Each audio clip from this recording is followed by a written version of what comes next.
ओम नमः सिद्धेभ्य। मंगलमय मंगल करण वीतराग विज्ञान नमो ताहि जाते भये अरहतादि महा करि मंगल करि हो महाग्रंथ करण को काज जाते मिले समाज सब पावे निज पद राज।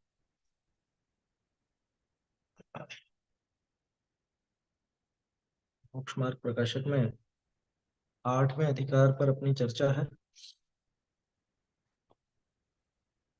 द्रव्यान योग के व्याख्यान का विधान अपन देख रहे हैं। कल अपनी बात इस पर चली थी कि अध्यात्म शास्त्र में पुण्य और पाप दोनों समान बताए गए। देखा भी अपन ने, है ना, कई जगह पे बताए गए। प्रवचन सार जी में है, उधर समय सार जी में पुण्य पाप अधिकार है ना।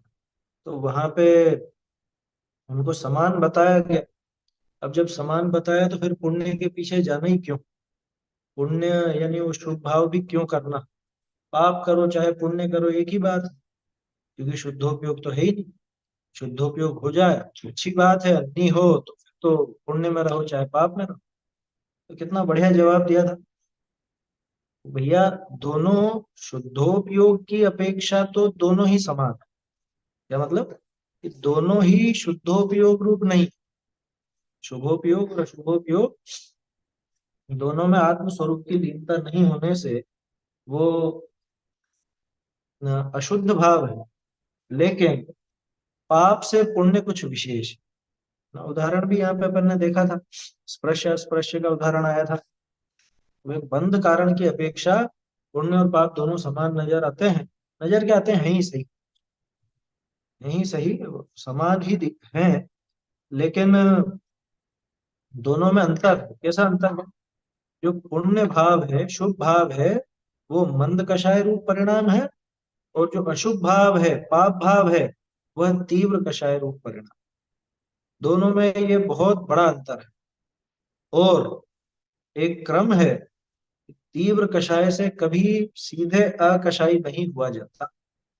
अकषाई होने के पहले की भूमिका मंद कषाय वाली ही रहेगी। तो मंद कषाय रूप जो परिणाम बताए वो शुभ भाव, वो इस मामले में उन पाप से विशेष दिखते हैं। शिक्षा वाले प्रकरण में बता रहे थे। हाँ, घटती हुई और बढ़ती हुई। तब जाके वो हाँ, होता। वो सम्यक दर्शन के लिए कहा था वहां। वही तो कहा ये था। सम्यक दर्शन जैसे नार की भी करता है और उधर देव भी करता है। क्या? अब इधर तो अशुभ लेश्याएं हैं नार की, और देव के शुभ लेश्याएं। तो यहाँ अशुभ लेश्या होने पर भी वो कषाय घटती हुई रहेगी।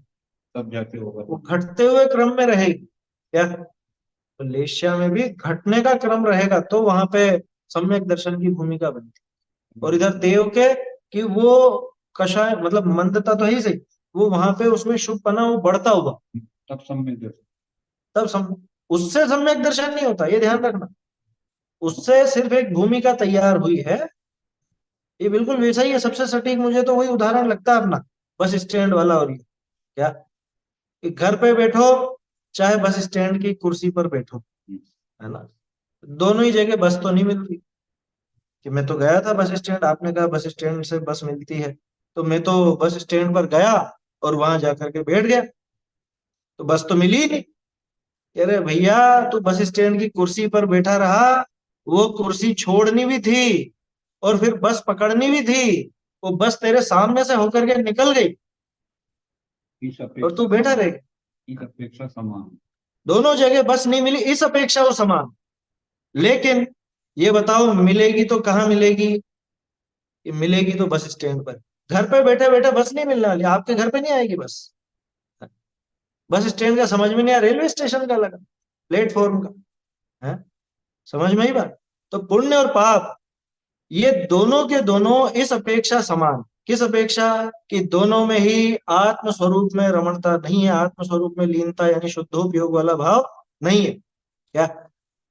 दोनों में नहीं। लेकिन जब भी वो शुद्धोपयोग की भूमिका आएगी वो अशुभ से नहीं आएगी, वो शुभ के थ्रू ही आएगी। ये ही क्रम है, इस क्रम का उल्लंघन नहीं हो सकता। अशुभ अशुभ भाव छूट करके शुभ भाव, और शुभ भाव छूट करके शुद्ध भाव। आप ऐसा कह सकते हो कि शुभ भाव की दो तरफ की गति, दो तरफ की गति माने अब वो शुभ भाव से पलट करके अशुभ में भी जा सकता है, जैसा कि ज्यादातर जीवों के साथ होता है। आया शुभ में, थोड़ी देर रहा, अब क्या अशुभ में। अगर पुरुषार्थ से आत्मा करनी चाहिए। हाँ, देखो, हमको रोज ऐसे मौके लगते हैं, रोज मंदिर जाते हैं ना, मंदिर जाते हैं, दर्शन करते हैं, भगवान के सामने स्तुति वगैरह भी करते हैं, पूजन आदि भी करते हैं, स्वाध्याय भी करते हैं, अभी भी तो ये मौका है ना। लेकिन इस शुभ भाव में, इसकी मंदता में सुहाती सुहाती सी ठंडी हवाएं चलती है ना, है, तो ये मंद कषाय की सुहाती सुहाती सी ठंडी हवा में ये संतुष्ट होकर के रह जाता है, तो इसका काम अधूरा आया समझ में। रोज के मौके हैं। अब ये उस मौके में अगर पुरुषार्थ करे, बैठा था कुर्सी पे आराम से, पंखा चल रहा है ऊपर, बस स्टैंड पे बैठा हुआ है कुर्सी में, है ना, कोई गर्मी में धूप में नहीं बैठा हुआ है। लेकिन अब क्या करना पड़ेगा कि अब बस आ गई है, मौका लगा है, तो कुर्सी छोड़ देना, कुर्सी छोड़ करके बस में बैठ जाना, तब तो बस पकड़ लो। समझ में आई बात। तो वो पुरुषार्थ चाहिए। ऐसा पुरुषार्थ समूह शरण में बहुत से जीव करते हैं। क्या इधर तो दिव्य ध्वनि द्वारा उपदेश हो रहा है, सुनते सुनते ही ये सुनना बंद करके आत्मलीन हो जाता, सुनना बंद करके आत्मलीन हो जाता। ये क्या किया, अरे साक्षात तीर्थंकर का अभिनय, अभिनय नहीं है, इन्होंने ही सच्चा विनय किया। क्योंकि दिव्य ध्वनि जहां तक ले जाना चाह रही थी, इन्होंने वो काम कर दिया। समझ में ही बात। तो क्या क्रम है कि अशुभ में तो वो मौका है ही नहीं, पाप में तो वो मौका है ही नहीं, पुण्य भाव में वो मौका है, लेकिन उसको लात मार करके छोड़ना पड़ेगा। थोड़ा कठोर शब्द है, लेकिन इसको, वो इतना चिपका हुआ रहता है पुण्य से कि सरल भाषा में तो उसको समझ में ही नहीं आती कि मुझे ये छोड़ना भी। बोलो, पूजा करते करते जब जड़ चेतन की सब परिणति प्रभु अपने अपने में होती है, लाइन बोलते हो आप, तो वो रुक करके विचार करने की है, या फिर कि जलम निरुपांति और फलम निरुपांति ये करने की है। कि आगे बढ़ो, अगला छंद बोलो, है, बोलो। तो अगला छंद बोलने की जल्दी ही करनी वहां पे, या रुक करके थोड़ा सा विचार कर। ये जो युग परिवर्तन हुआ ना, काहे का, पूजाओं का, पूजाओं का युग परिवर्तन बाबूजी की देवशास्त्र गुरु की पूजा से हुआ। उसके पहले तक ज्यादातर पूजाओं में वो द्रव्यों की महिमा और वही सब होती थी। क्या, अब लेकिन उसके बाद अपने को वो माल उसमें मिलने लगा, आत्म स्वरूप की बातें उसमें मिलने लगी। अहो चित परम अकर्ता नाथ, अरे वह निष्क्रिय तत्व विशेष। अब ये वहां रुक करके विचार करने की और कदाचित लीन ही हो जाने के लिए है, या कोरा आगे के वो गीत गाने के लिए। देखो, अपन कई बार बात करते हैं ना पूजा के संबंध में, तो सामूहिक पूजा का ये एक बहुत बड़ा माइनस पॉइंट है। सामूहिक पूजा ज्यादातर लोग करते हैं, सामूहिक पूजा जहाँ पे मंडल होते हैं वहां पे सामूहिक पूजाएं भी होती है। तो बहुत से लोग जो सामूहिक पूजा करते हैं वो इस चक्कर में रह जाते हैं। रह कैसे जाते हैं, कि अब मान लो अपन साथ में बैठ करके पूजा कर, ठीक है ना, और आपका मन तो हुआ कि इस पंक्ति पर थोड़ा रुक करके विचार करूं, लेकिन मुझको तो आगे आगे की लाइनें बोलनी, क्योंकि पूजा पूरी करके और मुझे तो टाइम पे जाना है। तो उसका आनंद लूं मैं, तो मजा आ रहा उसमें कर रहा हूँ। अब वो सामूहिक पूजा में एक तो बढ़ रहा है आगे, एक वहीं रुकना चाहता है, ये समस्या होगी। इसलिए पूजा तो वास्तव में व्यक्तिगत ही जमती है। अब वो जैसे भी सामाजिक व्यवस्था है वो बना ली है, मुझे उसमें ज्यादा कुछ कहना नहीं है। लेकिन अकेले करो चाहे सामूहिक करो, करोगे तो आप स्वयं की ही, क्या, भाव तो आपके खुद के ही रहने वाले हैं, तो उसका सही लाभ उठा लेना। क्या, उसका सही सही लाभ उठा लेना। वहां पे शुभ में संतुष्ट होने जैसा नहीं है, वो पुण्य भाव में संतुष्ट होकर के और रह जाता है भाई, कोरा का कोरा रह। इसलिए विचार करना चाहिए। तो ये कल अपनी बात हुई थी ना,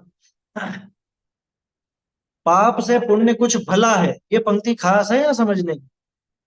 इसको पकड़ के मत बोलना, अरे टोडरमल जी ने लिखा पाप से पुण्य भला है। उन्होंने ये लिखा है पाप से पुण्य कुछ भला है, किस मायने में कि यहाँ से वो गाड़ी मिलेगी, यहाँ से वो शुद्धोपयोग की गाड़ी मिलेगी कब, कि ये अगर पुरुषार्थ करेगा तब। नहीं तो हो बस स्टैंड होकर के आगे बैठे रहे और लौट करके आगे, बस आई और बस चली भी गई, हमको तो मिली नहीं। इन्होंने कहा था बस स्टैंड से मिलेगी, तो बस स्टैंड गया लेकिन नहीं मिली। कह रहे बस स्टैंड छोड़ करके गाड़ी में भी बैठना था। आया समझ में? वो जो पाप भाव है वो तीव्र कषाय है, और ये जो पुण्य भाव है, शुभ भाव है, ये मंद कषाय रूप। इसलिए पुण्य छोड़कर पाप में लगना युक्त नहीं है। इसमें कायदे से वो वाला विषय जुड़ता है क्या, कि उपदेश तो ऊंचा चढ़ने के लिए दिया जाता क्या है? है। नहीं वो वहां था, वो 7वें में शायद। पेज नंबर ध्यान नहीं, किसी को ध्यान आ रहा हो तो बता दीजिए, यहाँ नोट कर लेते हैं। तो निश्चयवासी को पकड़ा लो उसमें, निश्चयवासी। कि उपदेश तो ऊंचा चढ़ने के लिए दिया जाता है समझ। तुम इसको ऐसे पकड़ करके और गिरोगे तो वो अच्छा नहीं रहेगा। वैसे तो खैर यहाँ पे इन्होंने दे दिया, उपदेश का प्रयोजन तो अशुभ में लगाने का है नहीं, है ना, शुद्धोपयोग में लगाने के लिए शुभोपयोग का निषेध करते हैं। कोई दिक्कत नहीं, आ जाएगा, ऐसे तो बहुत सारी जगह है, टोडर मल जी का तो एक ही स्वर चलता है सब जगह, तो उनके में अंतर नहीं मिलेगा। चलिए आगे बढ़ते हैं अपन, है ना, आगे का विषय देखते हैं।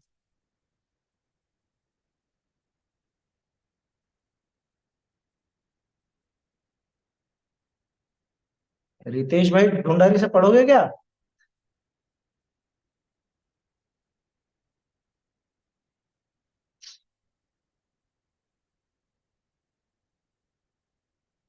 ये टोडरमल जी की ओरिजिनल प्रति है।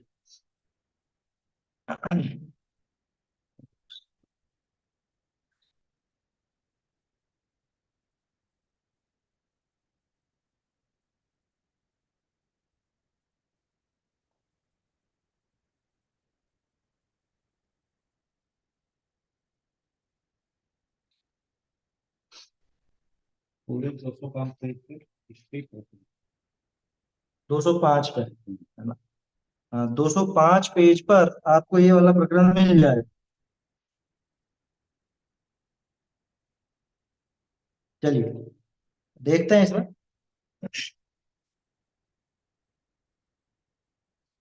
अ, बोलिए।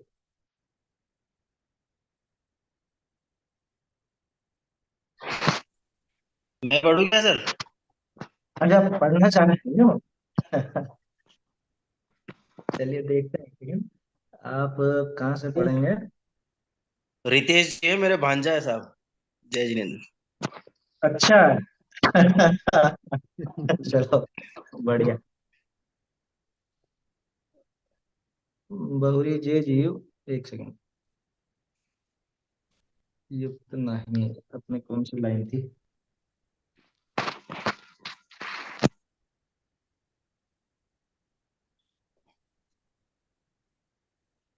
तथा जो जीव, यहाँ से पढ़ना है, बहुरी जे जीव,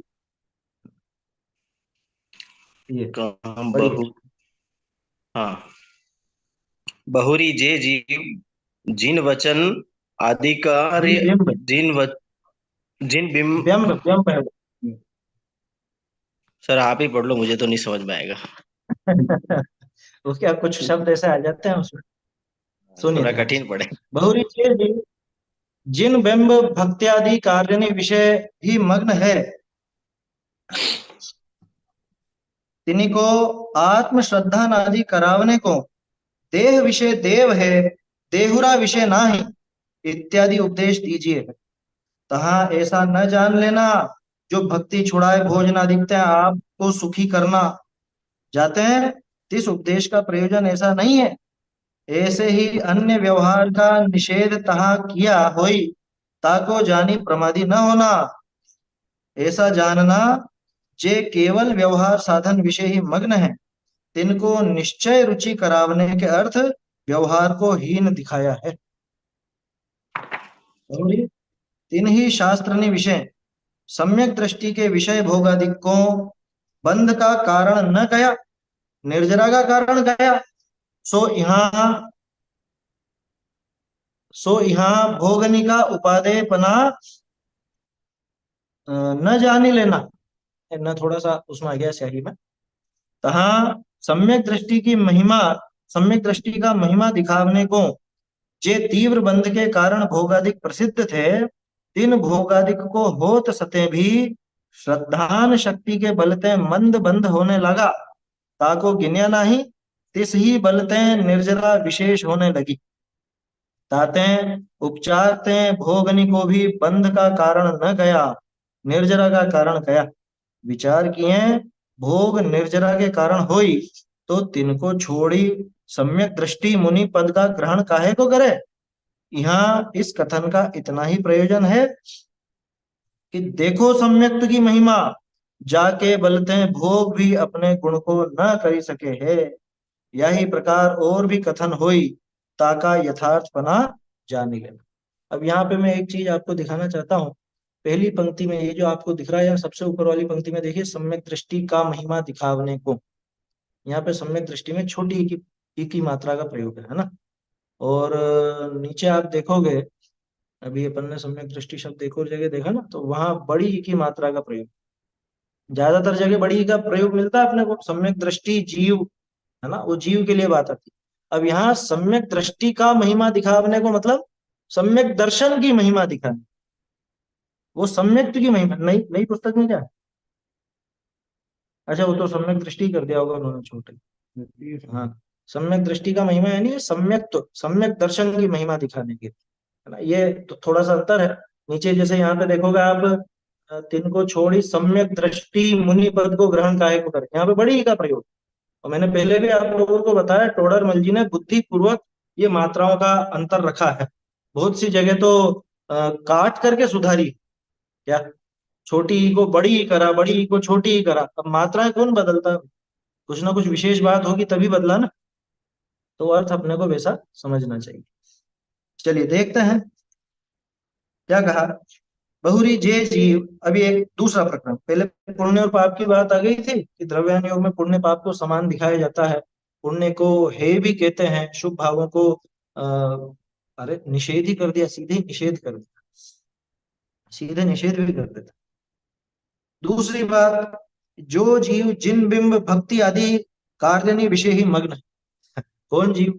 अधिकांश जीवों की यही स्थिति, अधिकांश जीवों की यही स्थिति। जिन बिंब की भक्ति करा लो, है ना। जिन, ये जो बिंब लिखा था ना, बिंब, जिन बिंब, जिन बिंब भक्ति आदि के कार्यों में, यानी पूजा पाठ भक्ति, अरे विधान पंच कल्याणक, ये सब क्या है? कितना रस होता है लोगों को। स्वाध्याय से ज्यादा रस उन कार्यों का होता है। निषेध नहीं कर रहे हैं, होता है, वो सब काम होते हैं, उसकी मना नहीं। लेकिन अधिकांश लोगों को वो राग रंग की रुचि ज्यादा है ना, तो उसमें मग्न है। ऐसे मग्न है कि अटक के रह जाते हैं। मुझे तो वो समो शरण का जो रूपक है पूरा, बहुत मनोवैज्ञानिक लगता है। क्या, बार बार वो ध्यान आ जाता है। समो शरण में जो 8 भूमियां हैं, वो क्यों ऐसी बनाई गई, उसकी संरचना ऐसी क्यों है, क्यों बाहर में अटक जाते हैं जी? और वो बार बार अपने को सचेत करने के लिए, देखो यहाँ भी लौकिक जीव, वो उन बाहर में भक्ति, नाच गान, उसमें नाच गान जिनेंद्र देव के सामने, है ना, वो वहां पे करते हैं जो भी, और उसमें अटक करके रह जाते हैं। आगे सभा पूरी समाप्त हो जाती, और सभा छोटी मोटी नहीं, 2 घंटे 24 मिनट की एक सभा होती। ये पूरा समय बाहर के बाहर बिता देता है। बताओ, तो ऐसा जीव माल लेकर के निकलेगा? हाँ? उसको माल मिलेगा क्या? नहीं मिलेगा। तो वो पंक्ति वापस आ जाती है क्या? गगन मंडल में गौआ बियानी, क्या, गगन मंडल में गौआ बियानी, वसुधा दूध जमाया। क्या सुना, नहीं सुना? वसुधा दूध जमाया, और बिरला बिरला होय सो माखन पाया, और जगत छाछ भरमाया। 252 के ये उलट बासियां कहलाती है। 52 पेज पे यही। हाँ, 52 पेज पे भी यही है, और यहाँ पे भी यही बात है। ये भी तो यही है। जैसे 52 पेज पे अपन ने बात की थी पहले, कि निश्चय उपदेश को तो ग्रहण नहीं करते, कोरे वे व्यवहार उपदेश में मगन रहते हैं। अरे यहाँ तो उपदेश छोड़ो, उन क्रियाओं में ही मगन रहते, क्रियाओं में ही मगन रहते। आस्था भी निमित्त बन जाए तो वहां उनके निश्चय उपदेश का तो श्रद्धान नहीं करता, हम्म, व्यवहार श्रद्धान से अर्थात तो श्रद्धानी ही रहता है। क्या लिखा? व्यवहार श्रद्धान से अतत्व श्रद्धानी ही रहता है। ये वहां कितनी बड़ी बात है, ये सोचने की बात चाहे वो या विषय इच्छा करते तो थोड़ा दुखी होता, है। हाँ, पीछे फिर जैसे का तैसा हो जाता है। वही वो अवसर निकला और बाद में फिर वापस मगन हो जाता है। शुभ में आया था थोड़ी देर के लिए, फिर अशुभ में चला गया। करना क्या, हाँ, निश्चय उपदेश का श्रद्धान होना, निश्चय उपदेश जो है वो। बहुत काम का पैराग्राफ है वो, 52 नंबर पर। ऐसी ही बात यहाँ पे है। ये बाहरी क्रियाकांड में मगन है, बाहर की भूमियों में ही नाच रहे हैं। ये 8वीं भूमि जो है, जहाँ समवसरण मतलब वो सभा लगती है जिनेश्वर देव की, और जहाँ पे साक्षात धर्मोपदेश सुनने को मिलता है, वहां ये पहुंच ही नहीं पाता। जैसे होता है ना, शिविर में जाते हैं लोग बाग। अब क्या शिविर के बाहर में मान लो कुछ छोटी मोटी ऐसी राग रंग की चीजें हो, या कोई मिल गया तो बातों में ही लग गए कि चलते हैं चलते हैं, अभी चलते हैं प्रवचन में, चलते हैं अभी, क्या थोड़ी देर तो बातें करते रहे, अभी चलते हैं। ऐसे वो प्रवचन पूरा ही निकल जाता है और ये बाहर घूमने फिरने में रह जाता। ये की स्थिति में समोसरण में बनती, ये की स्थिति यहाँ बनती। तो क्या कहा टोडरमल जी, कि द्रव्यान योग में आचार्य देवों ने ये ध्यान दिया कि इसकी प्रवृत्ति बाहर की क्रियाओं में सीमित है, ये यहीं पर मगन होकर के रह जाता मगन कैसा, मन से, है। हाँ, मन से। इधर उधर झांक रहा हो, अशुभ भाव की बात नहीं कर रहे हैं अपन शुभ भाव की ही बात कर रहे हैं। वो कोई को दिखाने के लिए भी नहीं हो रहा, हाँ, झांक भी नहीं रहा इधर उधर भी, पूरा मन से लगा हुआ। मन से ही है उसकी वो भक्ति। लेकिन बात यह है कि अटक गया, उसी में अटक गया बस। तो क्या कहा, जो उसमें ही मग्न है तिनको आत्म श्रद्धान आदि करावने को, वही जो कल परसों उदाहरण देखा था ना अपन, इधर उधर घूम रहा था, उससे क्या कहेंगे कि मंदिर में। और जो मंदिर में आने लगा उससे क्या कहेंगे, अरे मंदिर में क्या दम है, थोड़ा सा अभ्यास कर, शास्त्राभ्यास कर। ये वो वाली बात है। तो जिन बिंबादी की भक्ति उसको ऐसे नहीं छुड़ा रहे, आत्म श्रद्धान आदि कराने के लिए कि भैया इसमें दम नहीं, तो आत्म श्रद्धान। क्या कहा, देह विषय देव है, देहुरा विषय ना है। कहाँ पे कहा, कहाँ पे कहा? योग सार जी, नोट कर लीजिए।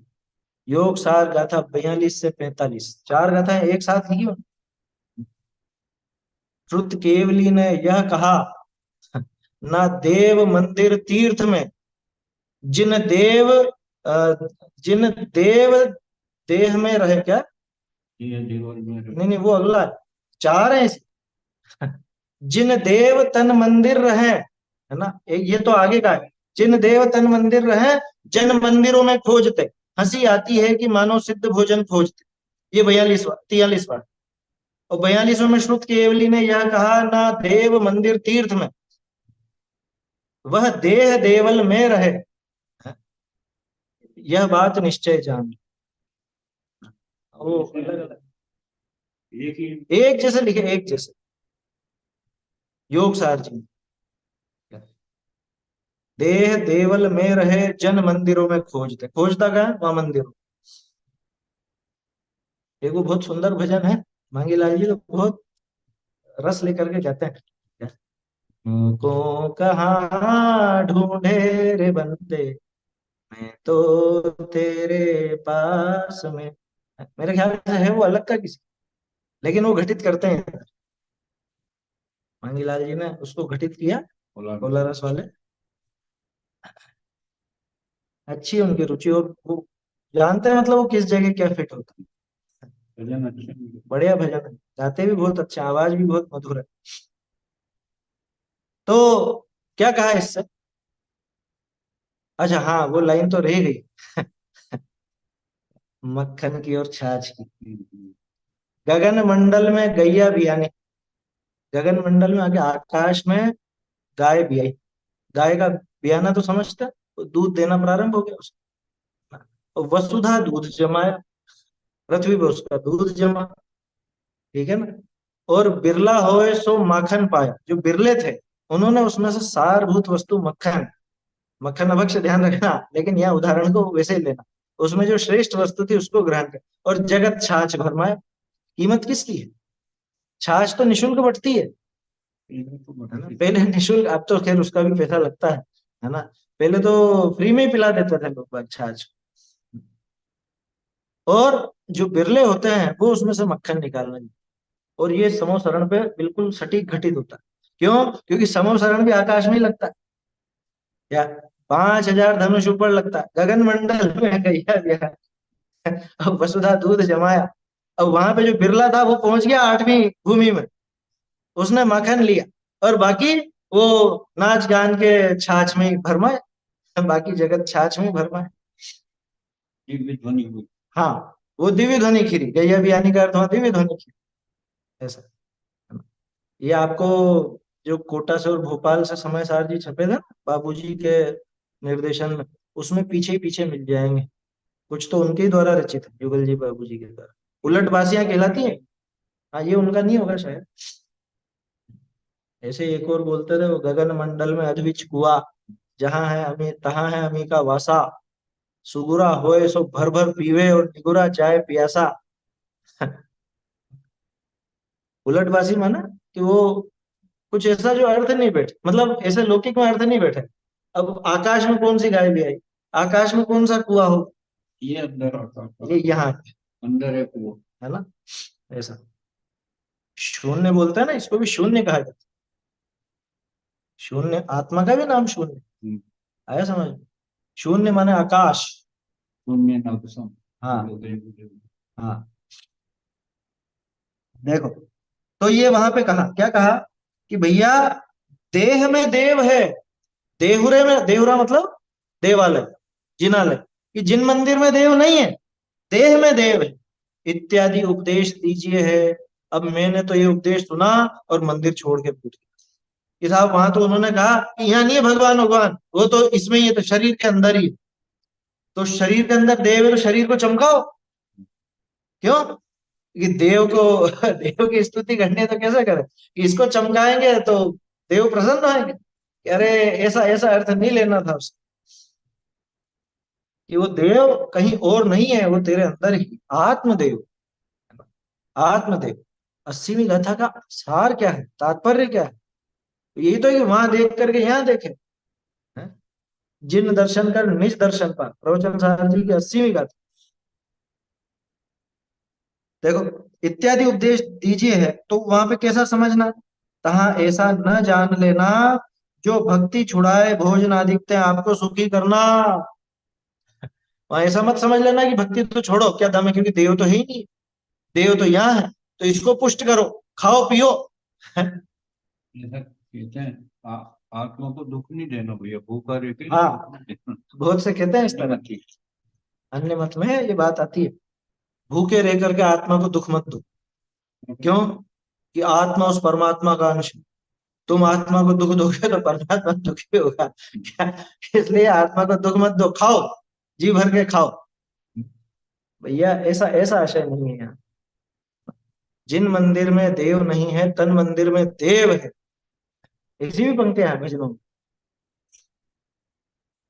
तो उस देव का आशय लेकर के ऐसा मत समझ लेना कि भक्ति छोड़ी और भोजन आदि से आपको सुखी करने लग गया, मतलब वो उन विषय भोगों में, शरीर को सजाने संवारने में, उसमें ही लग गया। क्यों? कि जाते हैं तिस उपदेश का प्रयोजन ऐसा नहीं है। उस उपदेश का प्रयोजन तो ये शुभ भाव से दृष्टि हटा करके शुद्ध भाव की तरफ ले जाने का था, है ना? ऊपर चढ़ने का था। कल देखा था ना उदाहरण, अपन ने सीढ़ियों का उदाहरण देखा था, कि सीढ़ियों में क्या दम है, सीढ़ियों पे क्यों खड़ा है, ये लो उतर गया वापस, वो उतर गया और भाग गया वापस। ऐसे काम नहीं होगा, सीढ़ियां छोड़ करके ऊपर जाओ। ऐसे ही जिनेंद्र भगवान तक आ गया तो अब क्या करना।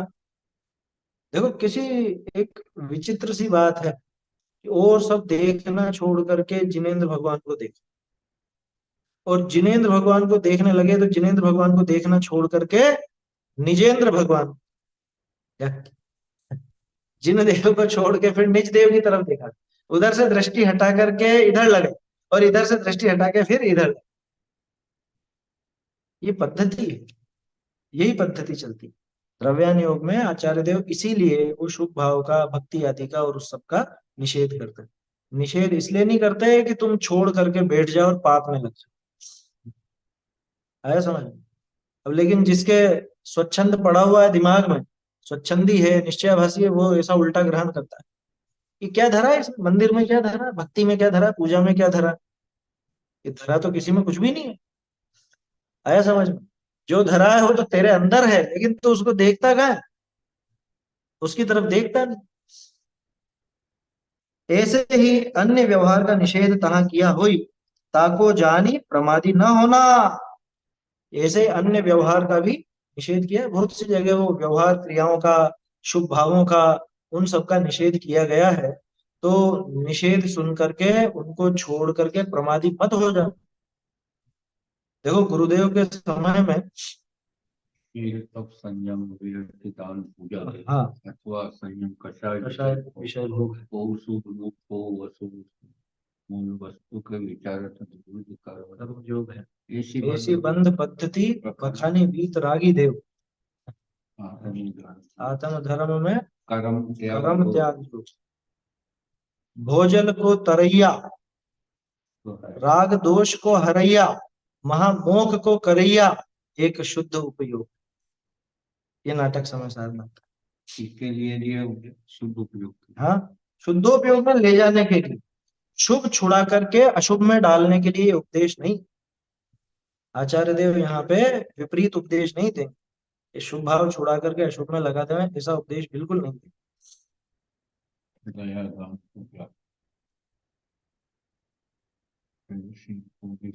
हाँ, जितना हंस तो एक समय में अनादिकाल कमाए, तेरे बिन विवेक की कमाई न रहेगा। ये सब गजब गजब के लिखे हैं। मैं तो गुरुदेव का क्या बता रहा था वहां, उस समय गुरुदेव अपने व्याख्यानों में कि जब शुभ भाव का निषेध करते थे, तो हमने इतना बड़ा मंदिर बनाया, इतना रुपया लगाया, ये करा, बोले धूले धर्म न थे, कि धूल बराबर भी धर्म। अब लोग बात वो आशय समझते हैं, लोगों ने छोड़ दी कि अरे एक से बढ़ के एक बनाते ही गए, बढ़ चढ़ के भी बनाते गए। मंदिर बनाने में धर्म नहीं है, ये सुन करके और आलीशान मंदिर बने। इसलिए इस भ्रम में मत रहना कि अध्यात्म सुन करके कोई ये छोड़ देगा, छोड़ बैठेगा, है पाप में चला जाएगा। जब कोई कोई चला भी जाए, जैसे गधा मिश्री खाने से मर जाए, तो वो आचार्य देव अध्यात्म का उपदेश ऐसा देना छोड़ेंगे तो नहीं। सज्जन तो मिश्री खाना छोड़ते नहीं। बस वैसी बात है। क्या कहा? प्रमादी ना होना, चेतावनी दे दी ना कि उसको जान करके प्रमादी मत हो जाना। ऐसा जानना, ये खास लाइन है इसकी, ऐसा जानना जे केवल व्यवहार साधन विषय ही मग्न है, तिनको निश्चय रुचि करावने के अर्थ व्यवहार को हीन दिखाया। कि आचार्य देव ने ऐसा निषेध क्यों बताया, ऐसा ऐसा वर्णन क्यों किया? भाई आचार्य देव इसके व्यवहार साधन से छुड़ा करके निश्चय रुचि करवाना चाहते, निश्चय से जो धर्म है उसकी श्रद्धा करवाना चाहते, इस वजह से उन्होंने ऐसा वर्णन किया है। इसे समझ करके, सुन करके और विपरीत मार्ग में नहीं लगता, प्रमादी नहीं होता। ठीक है, ये एक पॉइंट हो गया। अगला बिंदु देखते हैं। बहुरी तीन ही शास्त्रनी विषय सम्यक दृष्टि के विषय भोगादिक को बंध का कारण न गया, निर्जरा का कारण गया। कहा, कहां पे कहा, कहां पे कहा? निर्जरा अधिकार में, शुरुआत में 194 में गाथा और 134वां कलश। उसका अनुवाद बहुत सुंदर करा बनारसीदास जी। ज्ञानी के सब भोग निर्जरा हेतु हैं, अज्ञानी के वही भोग, क्या है, फल, अज्ञानी के वही बंध फल देतु है। यह अचरज की बात समझ नहीं आवी। ऐसा लिखा उन्होंने बनारसीदास जी। ज्ञान के भोग, हाँ, ज्ञानवंत के भोग, ज्ञान के सब विषय ज्ञानवंत, ज्ञानवंत के भोग निर्जरा हेतु, अज्ञानी को वही बंध फल देतु। बोलो। ज्ञानी के सारे भोग निर्जरा के कारण और अज्ञानी के सब बंध के कारण, बंध का फल देने वाला। ये कैसे आश्चर्य की बात है? ये तो पक्षपात है साहब। तो ये कह सकता है ये तो पक्षपात है कि तुमने ज्ञानी का तो इतना पक्ष रखा कि वो भोग भी भोगे तो निर्जरा, और अज्ञानी जो है वो आ, मतलब वो भोग भोगता वो बंध का कारण उसका। ऐसा क्यों? उस गाथा की टीका सुंदर है, ऊपर और नीचे आप मिलान करोगे, वहां उन्होंने आचार्य देव ने लिखा, अंगद चंद्राचार्य ने, कि रागादि के सद्भाव के कारण, एक ही अंतर है दोनों की क्रिया में। क्या? ज्ञानी और अज्ञानी की क्रिया में अंतर क्या है? भोग भोगने की क्रिया में ज्ञानी भी भोग भोग रहा है और अज्ञानी भी भोग, रागादि के सद्भाव के कारण। अब प्रश्न ये खड़ा होता है कि ज्ञानी के बिना राग के भोग भोग रहा है, राग तो उसके भी है। क्या अर्थ निकाल? अब इसमें दो चीजें हैं समझने की। एक तो ये विवक्षा कि उसके रागादि का सद्भाव क्यों नहीं कहा ज्ञानी के, और अज्ञानी के रागादि का सद्भाव क्यों कहा, एक तो ये विवक्षा समझ। दूसरी ये कि ऐसा क्यों कह दिया कि ज्ञानी के भोग निर्जरा के कारण, मतलब निर्जरा कैसे होगी? तो आचार्य देव रिवर्स चले इसमें।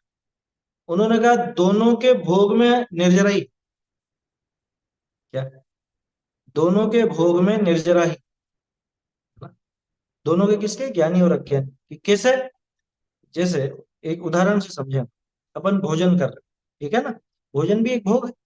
अपन भोजन कर रहे हैं तो कैसे कर रहे हो आप भोजन? पिछले पुण्य का उदय आया तो कर रहे हो ना। भोजन मिलने के पुण्य का उदय था तो आप भोजन कर रहे हो। उदय माने, उदय माने निर्जरा। उदय माने निर्जरा, यही है ना भाई? उदय आया यानी कि फल दिया, फल देकर के कर्म का क्या होता है कि फल देकर के कर्म खिरता है, ये नियम। तो ज्ञानी भोजन कर रहा है, उसका भी पिछला पुण्य खिर रहा है, और अज्ञानी भोजन कर रहा है, उसका भी पिछला पुण्य खिर रहा है, तो निर्जरा दोनों की हो रही है। लेकिन अज्ञानी के रागादि का सद्भाव होने से नवीन बंध होता है, इस वजह से उसके वो भोग बंधन के कारण बन जाते, और ज्ञानी के वही भोग रागादि का सद्भाव नहीं होने से, अभाव होने से उसके नया बंध नहीं होता। अब प्रश्न तो यह है कि क्या ज्ञानी के रागादि नहीं? तो यहां रागादि का सद्भाव कैसा लगे? श्रद्धा की बात है ना भाई? ज्ञानी के राग है या नहीं? अज्ञानी के राग है, मतलब अज्ञानी के तो साफ साफ दिखता है, ज्ञानी के राग है या नहीं? अब थोड़ा सा प्रश्न बदलते हैं। ज्ञानी खुद को राग का कर्ता मानता है या नहीं? हम्म?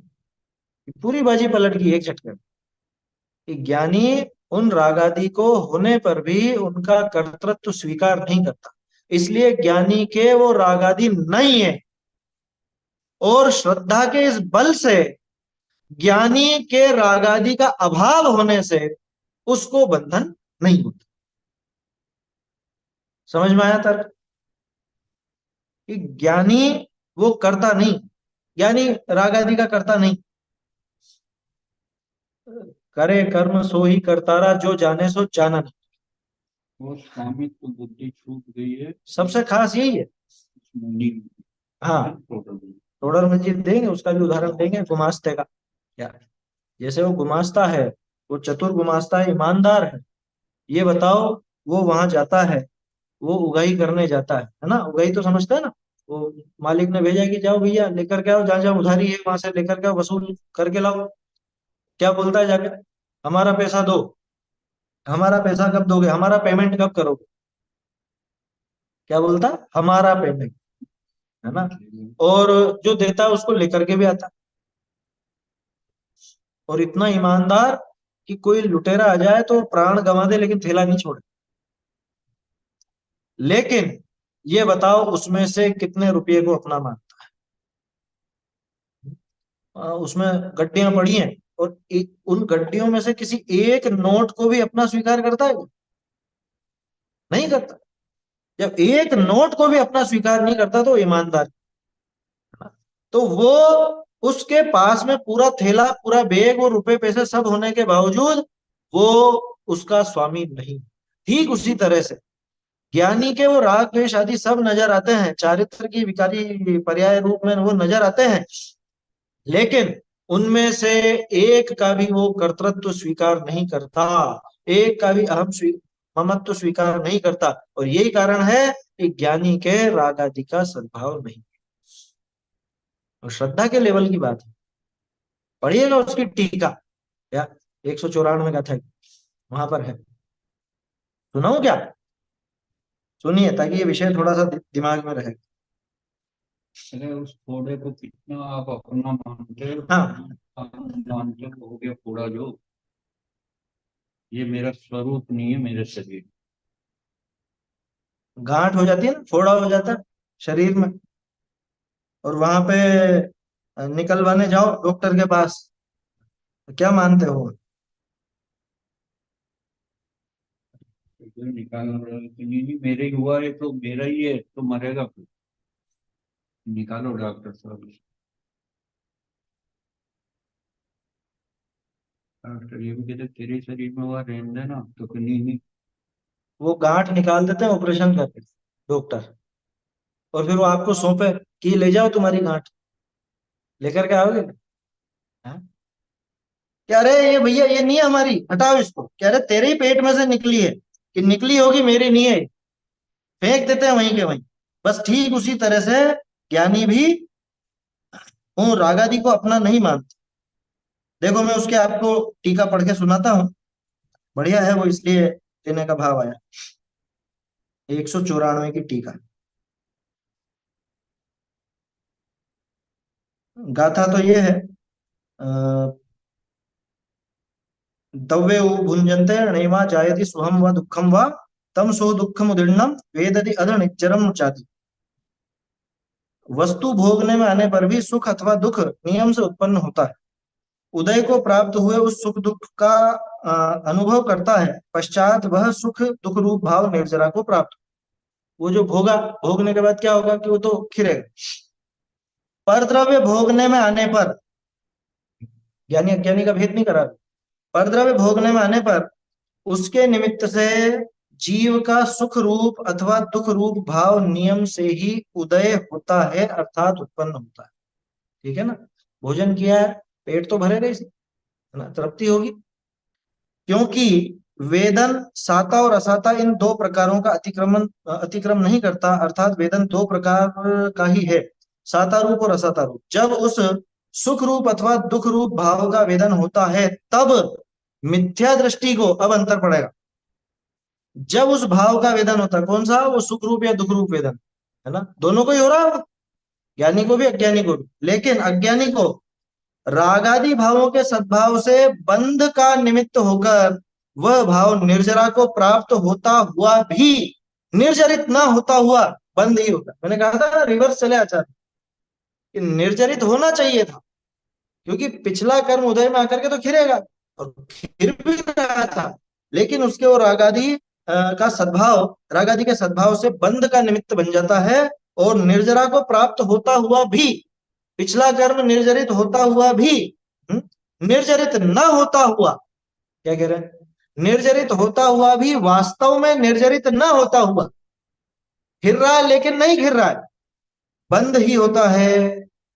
अब दूसरा पक्ष, किंतु सम्यक दृष्टि के रागादि भावों के अभाव से बंध का निमित्त हुए बिना केवल मात्र निर्जरित होने से वास्तव में निर्जरित होता हुआ निर्जरा ही होती है।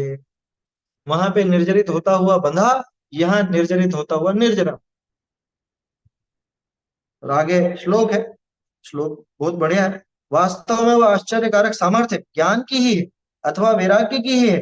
कोई सम्यक दृष्टि जीव कर्मों को भोगता हुआ भी कर्मों से नहीं बंधता, वह अज्ञानी को आश्चर्य उत्पन्न करती है और ज्ञानी उसे यथार्थ जानता है। ये ज्ञान की सामर्थ्य यहाँ पर दिखाई गई।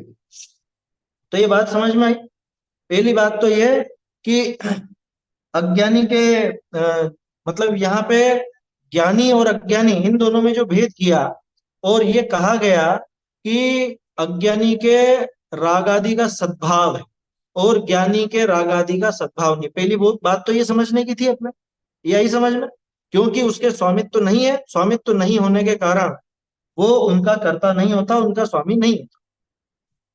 और अज्ञानी उनको अपना मानता है, अपना स्वरूप वैसा समझता है, इस वजह से वो उनका स्वामी है, उनका कर्ता।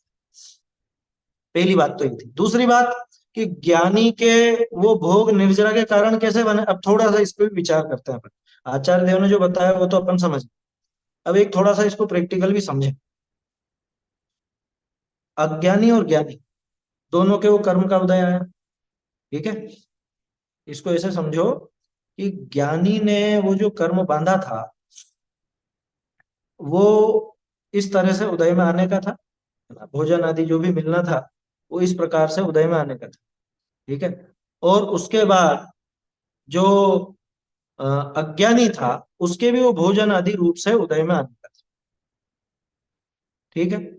ये तो हो गई बंध की दशा, जब बंधा था। अब ये जब उदय में आया दोनों के, तो ज्ञानी ने तो उसको भोगा, वो कर्म खिर गया। नया कर्म उस अनुपात में नहीं बंधा जैसा पहले बंधा करता था। क्या क्या कहा? उस अनुपात में नहीं बंधा जैसा पहले बंधा करता था। और अज्ञानी के उसी अनुपात में अथवा और बढ़ करके नया बंधन हो गया। तो ज्ञानी के इसलिए निर्जरा के, पहले जब ये ज्ञानी नहीं था, अज्ञान दशा में एक मिथ्यात्व जो कि सबसे बड़ा बंध का प्रत्यय है, मिथ्यात्व सबसे बड़ा प्रत्यय है बंध का, ध्यान रखना, ये अकिंचित कर नहीं है ना। तो मिथ्यात्व पहले साथ में था, तो इस वजह से जो कुछ भी पिछला कर्म इसके उदय में आकर के खिरता, बदले में अनंत संसार का वह बंधन लगातार चलता रहता, वो क्रम चलता रहता, टूटता नहीं। अब क्या हुआ कि वो सबसे बड़ा प्रत्यय तो गायब हो गया। अब बचे कषाय वगैरह, है ना, अविरति प्रमाद कषाय इत्यादि, ये बचे। तो जितनी जितनी मात्रा में बचे सिर्फ उतना बंधन है। अब वो मिथ्यात्व के साथ वाला अनंत संसार का बंधन नहीं है, इसलिए उसको निर्जरा का हेतु दे। वो भोगेगा भी सही, तो भी वो पिछले निर्जरित करता हुआ, अरे सीधा सा है, उसकी दिशा मोक्ष की तरफ की है, उसकी दिशा मोक्ष की तरफ की। माने ये भोग भी रहा है ना, तो भी ये खिराता ही जा रहा है, खिराता ही जा रहा है, खिराता ही जा रहा है। और दूसरा कि वो भोग भी रहा है, तो भी उसके तो वैसे के वैसे ही हो रहा अनंतानुबंधी का तो बंध है ही नहीं। है। हाँ, अनंत अनुबंधी और मिथ्या तो दोनों गई नहीं। 41 प्रकृतियां तो यूं ही गई। जो खतरनाक। आया समझ में? और वो कौन सी प्रकृतियां, कभी गौर करना उन पर। सबसे बेकार, सबसे बुरी प्रकृतियां, सबसे बुरी प्रकृतियां हैं। 16 तो वो जो मिथ्यात्व के सहचार से बनती है, और 25 वो जो अनंतानुबंधी के सहकार से बनती। ऐसी वो 41 प्रकृतियां तो एक झटके में गई। तो बोलो अब निर्जरा तो है ना। आया समझ में? तो ये तो हो गया अपना पूर्व पक्ष। अब आपको ये प्रश्न समझ में आ गया हो। बहुरी तीन ही शास्त्र विषय, सम्यक दृष्टि के विषय भोगादि को बंध का कारण न कहा। क्यों नहीं कहा, ये देख लिया अपन ने। निर्जरा का कारण कहा। सो यहाँ अब समझना क्या, समझना क्या यहाँ, सो यहाँ भोगने का उपादेय पना न जान लेना कि आचार्य देव भोग भोगने का उपदेश दे रहे हो, है।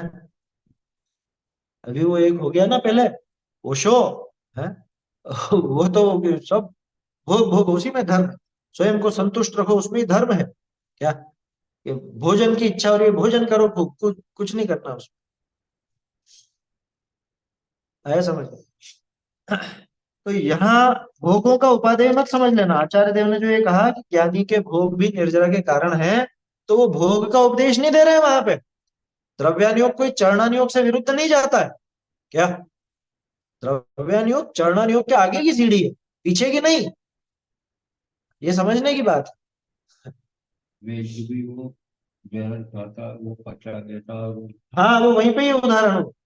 हाँ, और निर्जरा अधिकार में ये उदाहरण वेद्य और जहर का है ना। वेद्य जहर खाता हुआ भी मरता नहीं है, और वो जो मूर्ख व्यक्ति है वो जहर खा लेगा, वो 100% मरेगा।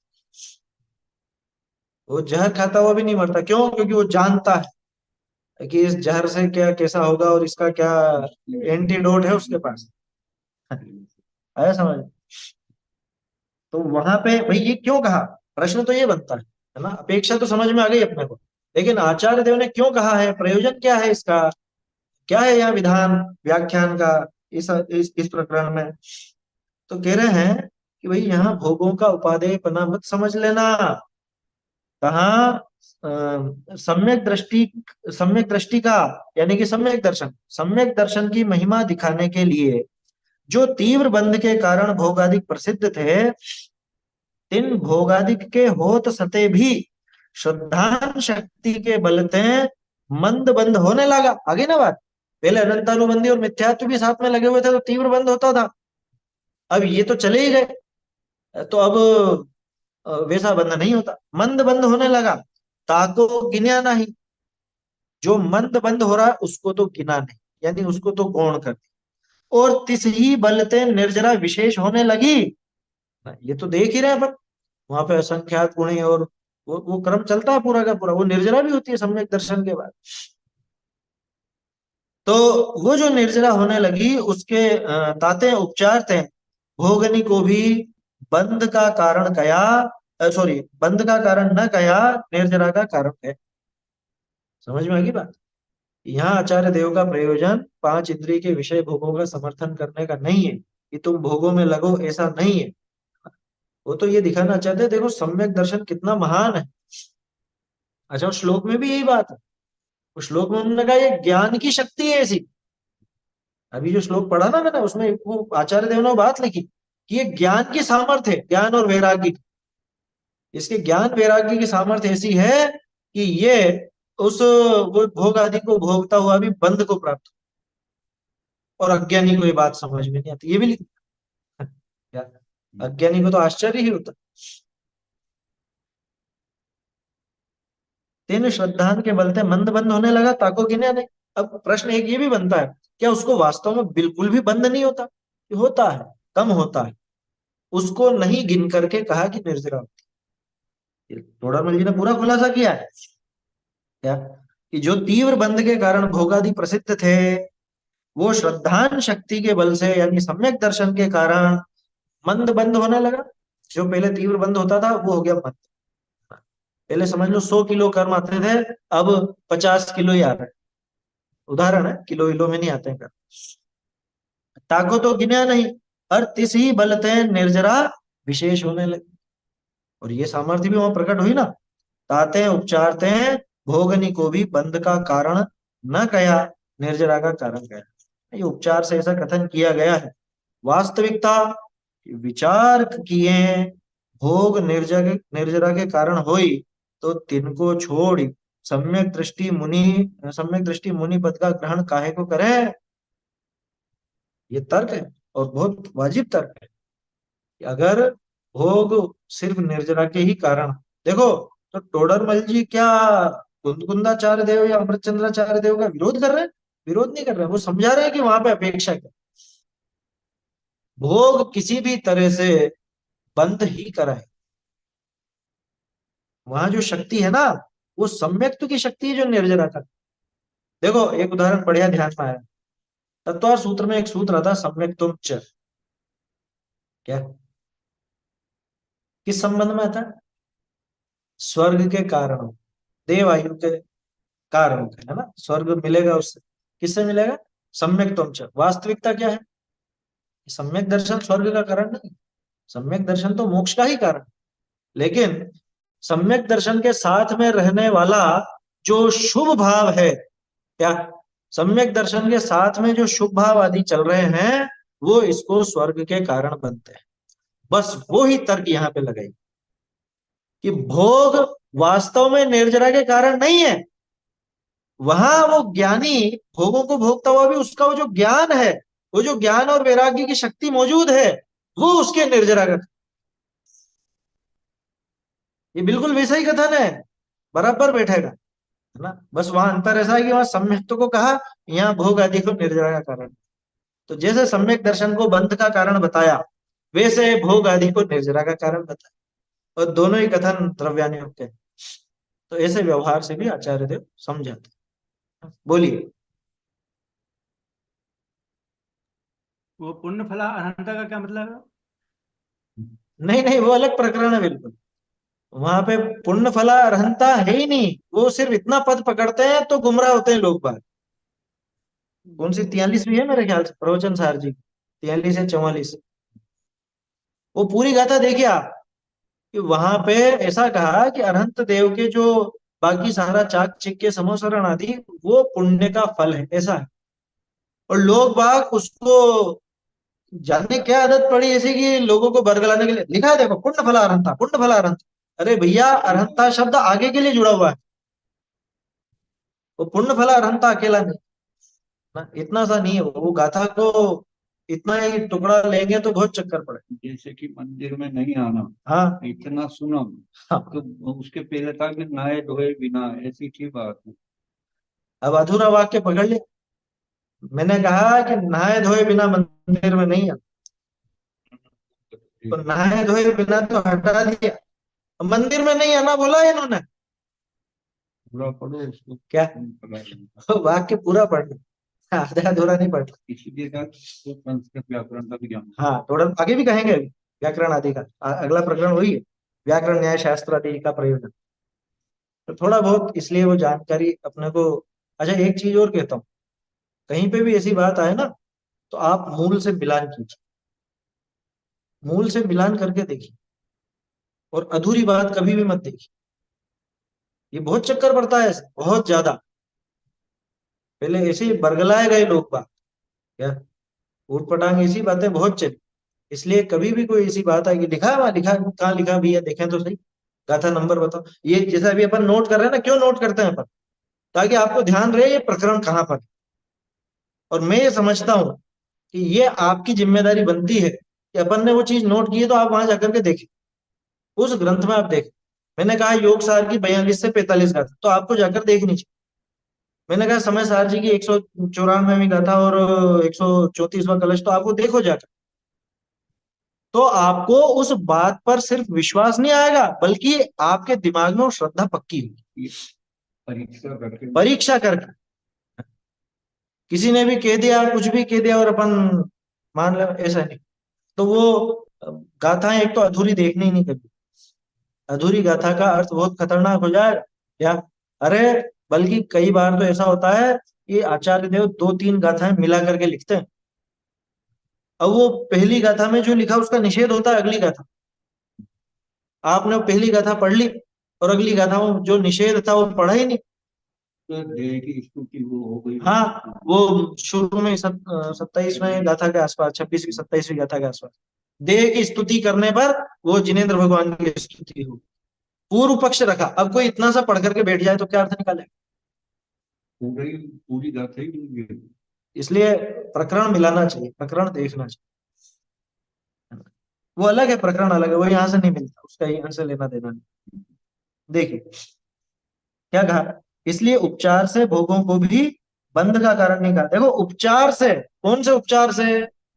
कि ये सम्यक दर्शन के साथ में ना, इसलिए ये सम्यक दर्शन की के उपचार से बंध का कारण नहीं। सम्यक की महानता भी बतानी थी उनको। हाँ, ये दिखा ना ऊपर, सम्यक दृष्टि का महिमा दिखावने को सम्यक दर्शन की महिमा दिखानी थी। आगे भी लिख रहे हो लाइन क्या? विचार किए भोग निर्जरा का कारण होई, तो तिनको छोड़ी सम्यक दृष्टि मुनि पद का ग्रहण काहे को करे। यहाँ इस कथन का इतना ही प्रयोजन है कि देखो सम्यक्त की महिमा। क्या प्रयोजन है? कि सम्यक दर्शन की महिमा देखो, जाके बलते भोग भी अपने गुण को न कर सके। क्या मतलब? ये लाइन समझिएगा थोड़ा। भोग भी अपने गुण को नहीं कर सकते का क्या मतलब? कि भोगों का गुण क्या था, माने भोगों की क्वालिटी क्या थी? कि भोग कर्म बंध के कारण थे। ठीक है ना, ये भोगों का गुण था। अब सम्यक दर्शन का ऐसा बल है कि भोग भी अपने गुण को, यानी अपने कार्य को, यानी कर्म बंधन के कार्य को नहीं कर पाते। ये किसकी महिमा? ये सम्यक दर्शन की महिमा। ठीक है, तो ऐसा वो अपने गुण को नहीं कर सकते। सम्यक दर्शन इतना ताकतवर कि उसके रहते हुए भोग भी बंध को नहीं बुला सकते, ऐसा। या ही प्रकार और भी कथन हुई ताका यथार्थपना जान। इसी तरह से और भी कथन होते हैं तो उनका यथार्थपना अपने को समझना चाहिए। तो आगे और प्रकरण आएगा, ग्रहण त्याग वाली बात भी आई, उसको फिर कल देखेंगे। बोलिए।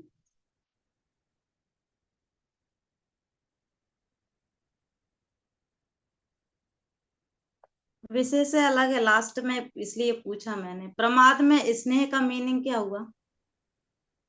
स्नेह माने राग, प्रेम, किसी के प्रति प्रेम भाव होता है वो स्नेह में शामिल होता है।